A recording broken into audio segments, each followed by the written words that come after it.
Welcome to This Explainer. Think of today's session as your personal survival map through the absolute wasteland of tricky exam questions. We are going on a veritable Mad Max Fury Road journey to claim your A-star treasure in Cambridge physics. Today, we are diving deep into the examiner's playbook to master the spring constant, Hooke's law, and that ever-present, sometimes terrifying, F equals ma relationship. Whether you're tackling syllabus code 0625, 0651, 0652, 5054, or even building foundations for 9702. The strategies we uncover today are going to completely change how you write your answers.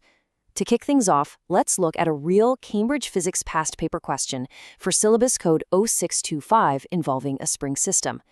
Imagine we have two students attempting this very question right now. Let's call them Alex and Sam. Now, Alex is the kind of student who overloads their answer with raw physics facts. I mean, they're writing down every single equation they can possibly remember. F equals kx, W equals mg, F equals ma, just throwing everything at the wall, but offering absolutely zero analytical depth to connect them. Sam, on the other hand, is completely rushing against the clock, furiously scribbling away, but completely missing the specific requirements of the command words in the prompt. They calculate a number perfectly, but the question asks them to describe and explain. We are going to put both of their answers under the microscope today. And by the end of this explainer, you will know exactly how to avoid their fate, decode the examiner's true intentions, and claim your treasure grade. So let's pull up Alex and Sam's answers side by side. If you look at our imaginary split screen right now, it is an absolute bloodbath of red pen marks. Just red ink everywhere. But why? Why did they lose so many marks when they both technically knew the physics formulas? Well, Cambridge Principal Examiner reports explicitly show that multi-stage analysis for these specific formulas is notoriously misunderstood year after year. Students constantly treat the spring constant equation and Newton's second law as if they are isolated islands of information. But listen to me carefully here. Examiners aren't just testing if you can memorize a formula from a textbook. That's the bare minimum. They are actively testing your ability to navigate multi-step logic. When Alex writes down an answer, he entirely forgets to define the physical limits of the system. He just writes the math. When Sam rushes, she calculates the numerical value for the extension, but completely forgets to interpret what that number actually means in the context of the physical system provided in the exam paper. So, we are going to fix that structural gap right now. We're going to build a completely bulletproof approach to these multi-stage questions. Section 1. The conceptual foundation. To secure those top marks, we cannot just rely on superficial breadth. We first need to establish a rock-solid theoretical architecture. This conceptual foundation relies on mastering what we call the Peel framework. That stands for point, evidence, explanation, and link. Let's apply this to our baseline definitions. The spring constant, represented by K, is the force per unit extension. But here is the crucial, absolute deal-breaker caveat that Alex always misses, and it costs them a whole grade boundary. This formula holds true only until we hit the limit of proportionality on a load extension graph. If you just write down K equals F over X in an exam without explicitly acknowledging that this beautiful, neat, linear relationship completely breaks down once the spring is stretched beyond its elastic limit, you are quite literally leaving method marks on the table. When applying our Peel framework here to structure a perfect answer, your point is the core definition of the spring constant. Your evidence is extracting the data from the graph provided, showing the exact linear region. Your explanation dictates exactly how the force relates to the extension in that specific region. And finally, your link ties it all back to the specific limit of proportionality mentioned in the question's unique scenario. If you structure your thought process like that, the examiner has no choice but to award full marks. Now I want you to notice the massive contrast between a static system and a dynamic one. This is a huge trap. Examiners explicitly highlight that candidates who reference cross-topic connections, like smoothly linking the static spring system of K equals F over X to a dynamic F equals ma relationship when an object on that very same spring is released, achieve significantly higher scores. Imagine a heavy mass hanging perfectly still on a spring. That's static. Forces are balanced. But the exact millisecond you pull it down further and let go, it accelerates. Suddenly, boom, Newton's second law comes into play. If you can clearly spot in the exam question which part of your answer requires static analysis and which requires dynamic analysis, you are instantly thinking like a top-tier candidate. Before we continue, subscribe to our YouTube channel Ace the Exams at acetheexams_IGCSE to excel in your Cambridge examinations. Click that subscribe button and hit the bell icon right now. Okay, jumping back in. Think about Alex's answer. He completely ignored the acceleration phase. He analyzed the spring as if it were frozen in time, missing half the marks. Section 2, the technical methodology. Now, what's really exciting about this next part is how it transitions us from simply knowing the physics facts in our heads to actually forcing the examiner to give us the method marks on paper. We call this the physics success blueprint. Method marks are your absolute safety net, and you secure them by systematic processing. It follows a strictly standardized 5-step sequence. Step 1, you must actively identify the key elements and, most importantly, the command words. Is the question asking you to state, describe, or calculate? If it says describe and you only calculate, you lose. Step 2, logically apply the relevant physical principles. Decide right then and there, is this a Hooke's law situation, an F equals ma situation, or both? Step 3, execute your analysis with abundantly clear working. Do not skip steps in your algebra. Step 4, verify your results against basic common sense. Look at your number. Does a calculated spring constant of 10 million newtons per meter make sense for a tiny plastic slinky? Absolutely not. Catch your own calculator errors. And finally, step 5, present your answer in the correct format with the proper units. Even if you somehow botch the final algebraic calculation, a perfectly structured method utilizing these 5 steps will salvage the vast majority of the partial marks.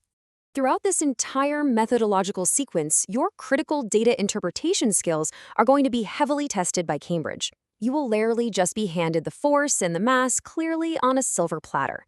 Life isn't that easy. Instead, you will need to extract the extension values from a complex multi-column data table, or perhaps calculate the gradient of the linear portion of a complicated load extension graph just to find your initial spring constant.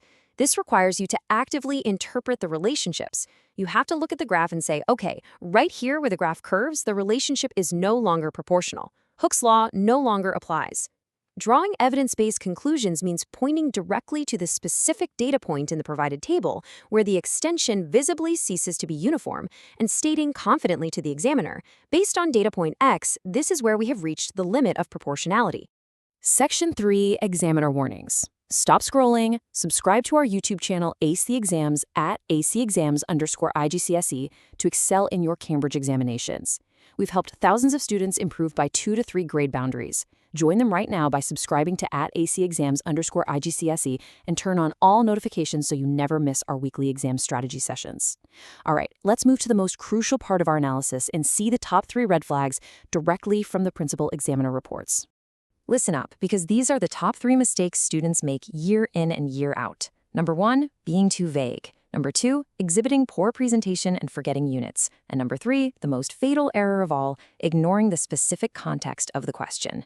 We are going into our interactive workshop right now. Challenge 1 is our data scan. I want you to imagine a complex physics chart showing varying spring constants for different materials on the screen. We're putting a 60-second visual countdown timer on the clock. Go.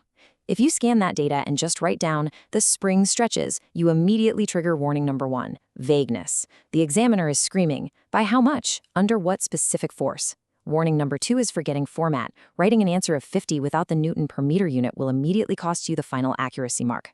Okay, time's up on the scan. Now for challenge 2, let's play Find the Flaw. Listen very carefully to this sample paragraph a student wrote. The force increases, so the acceleration increases because of F equals ma. Did you spot the flaw? I'll give you a second. Got it? It violates warning number 3. It is entirely generic. It completely fails to mention the specific masses, the specific tension, or the specific spring described in the exam scenario. It's a textbook answer, not an applied answer. This brilliantly illustrates the examiner's ultimate warning. A generic, rote-memorized answer will fail the application assessment objectives. You must always link every single point directly to the provided scenario. Let's say the question is about a bungee jumper. Do not start talking about a tiny laboratory spring mass system. Talk about the tension in the thick bungee cord. Talk about the mass of the human jumper. Talk about the specific deceleration they experience as the cord stretches to its limit. The examiners write in their reports, year after year, that candidates who simply regurgitate textbook definitions without actively applying them to the real-world, messy scenario presented in the paper are severely penalized. You have to prove you can do real physics. Context is absolutely king in Cambridge physics exams. To prevent leaving out vital context-specific details when you are under severe time pressure, try creating a custom acronym memory hack for these interconnected factors. Welcome to Challenge 3 of our workshop, Speed Writing. We're putting 30 seconds on the clock right now. Your goal is to write one perfect Peel paragraph using our custom acronym, CLEAR. Context, limit, equation, application, result. Go. When you face a spring constant question, run through this checklist in your head. Have I stated the context of the system? Have I explicitly checked the limit of proportionality? Have I written out the correct equation before plugging in numbers? Have I clearly shown the application of the specific data provided? And finally, is my result formatted with the correct significant figures and units? Time is ticking down. 10 seconds. And stop. Taking just 30 seconds to run through CLER in your head will instantly elevate your paragraph from a disorganized, rushed mess like Sam's to a precisely structured, top-tier response. Section 4, Higher Order Evaluation. Now, to push your grade to the absolute top, we must elevate our approach from simple calculation to critical analysis and higher-order evaluation. This is where we separate the good students from the truly exceptional A-star candidates. The examiner isn't just looking for human calculators, they're looking for scientists who evaluate the physical world. Top-scoring candidates demonstrate advanced evaluative thinking by consistently questioning assumptions, considering alternative perspectives, and meticulously justifying every single decision with physical evidence. Let me give you a concrete example. When applying F equals ma to a mass falling and stretching a spring, an average student assumes the only forces involved are gravity pulling down and the spring tension pulling up. A top-tier candidate, however, questions that assumption. They explicitly write down that air resistance is being considered negligible for the sake of the ideal calculation, but they acknowledge that in reality, air resistance would reduce the net downward force and therefore slightly decrease the acceleration. This level of justification, backed by real-world physical evidence, is exactly what the descriptive, analytical, and evaluative framework of the syllabus actually demands. When evaluating the quality of your evidence, particularly in practical paper questions, it is absolutely essential to explicitly identify limitations and assumptions, and then logically show exactly how they impact your final conclusion. Let's say you calculate the spring constant from an experimental data table that you generated in a lab.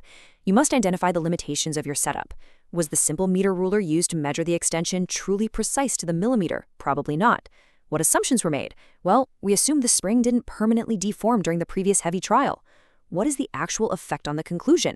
You need to spell it out. If the spring was permanently deformed, the initial starting length recorded would be completely inaccurate. This throws off all subsequent extension calculations, ultimately resulting in an artificially skewed and incorrect spring constant. Detailing this exact chain of thought is how you harvest maximum marks on those tricky evaluation questions. Furthermore, when a question asks for comparative analysis, it demands much more than just vaguely pointing out similarities. You must explicitly identify differences using comparative connectives to judge their relative importance. This is a massive secret weapon. You should be constantly using words like whereas, conversely, or in contrast in your descriptive answers. If you are asked to compare a stiff spring to a loose spring, do not just say one is hard to pull and one is easy. That's middle school science. Say something like, spring A requires a significantly greater force per unit extension, yielding a higher spring constant, whereas spring B reaches its limit of proportionality at a much lower applied force, indicating a lower elastic limit. By using these comparative connectives, you structurally force your own brain to weigh the physics evidence logically, perfectly satisfying the highest tier of the marking scheme. Ultimately, the Cambridge syllabus prioritizes logical, structured reasoning and analytical depth that can be seamlessly transferred across entirely different topics. Let's recap the final system. The 3 golden rules that guarantee top marks are, number 1, command word decoding. Always know exactly what the verb is asking you to do. Number 2, strict Peel framework application. Point, evidence, explanation, link. And number 3, employing a time management matrix that ensures you don't panic and rush like Sam did, leaving valuable marks blank. Implementing these 3 strategies consistently is your blueprint for success. Students who implement these physics strategies see an average improvement of 2 grade boundaries, but only if they practice consistently with our weekly videos. Here's your final reminder. Subscribe to our YouTube channel, Ace the Exams, at Ace the Exams IGCSE to excel in your Cambridge examinations. Subscribe right now to at Ace the Exams IGC and click that bell. Don't let another exam pass you by. So ask yourself, are you just memorizing formulas? Or are you truly building the analytical toolkit to master any tricky question the examiner throws your way? Are you going to be Alex, overloading on facts without any structure? Or are you going to step up, apply the blueprint, check your assumptions, and lock in that A-star? Drop a comment below with your target grade for physics and the biggest challenge you're facing. Our team responds to every comment.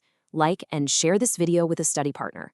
Ace the exams. Your Cambridge success starts here. Keep analyzing, keep evaluating, and we'll see you in the next explainer.